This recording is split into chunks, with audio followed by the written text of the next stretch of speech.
Ազգային ժողովի փոխնախագահ, հարգելի գործընկերներ, սիրելի քաղաքացիներ։ Այս օրերին մենք կրկին տեսնում ենք նույն հին դեմքերը՝ Ռոբերտ Քոչարյան, Սերժ Սարգսյան, այսպես կոչված քաղաքական եկորյակներ, որոնք չեն իջնում եթերից։ Իրար հերթ չտալով դուրս են գալիս բեմ եւ նորից հարձակվում են մեր պետության, մեր պետականության վրա։ Նրանք կրկին սուտ մատնություններով փորձում են սևացնել Հայաստանը, մեղադրելով մեր երկիրը իբրև պատերազմ սադրելու մեջ, բայց եկեք հարց տանք, ով է տարիներ շարունակ սադրել, բաժանել, թուլացրել մեր երկիրը, ով է հիմք դրել պատերազմների ու հակամարտությունների, միթե դա ժողովուրդներ, թե հենց նրանք, ովքեր երբեք չեն հաշտվել Հայաստանի անկախության և ժողովրդավարության գաղափարի հետ։ Նրանք չեն կարող ապրել խաղաղության մեջ, որովհետև իրենց քաղաքական էությունը կոնֆլիկտից սնվող է։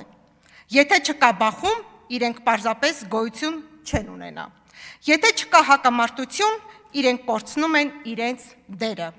Եվ այդ պատճառով էլ նրանք ամեն կերպ փորձում են քաոս ստեղծել, որպեսզի նորից դառնան անփոխարինելի։ Բայց ժողովուրդը գիտի նրանց իրական նպատակը, միշտ նույնն է եղել՝ իշխանություն, հանուն թալանի, հանուն վաճառքի, հանուն ծառայության, օտարին։ Սա է նրանց հոգեբանությունը՝ լինել ստրուկ, լինել հպատակ, լինել կամակատար։ Սակայն այսօր Հայաստանի քաղաքացին այլևս չի հաշտվում այդ մտածողության հետ։ Մեր ժողովուրդը արժանի է ապրել անկախ, խաղաղ եւ բարեկեցիկ պետությունում, եւ ոչ ոք, ոչ մի հին քաղաքական գործիչ չի կարող կանգնեցնել այդ ուղին։ Հայաստանը գնում է առաջ, ազատություն, դեպի զարգացում, դեպի փայլուն ապագա,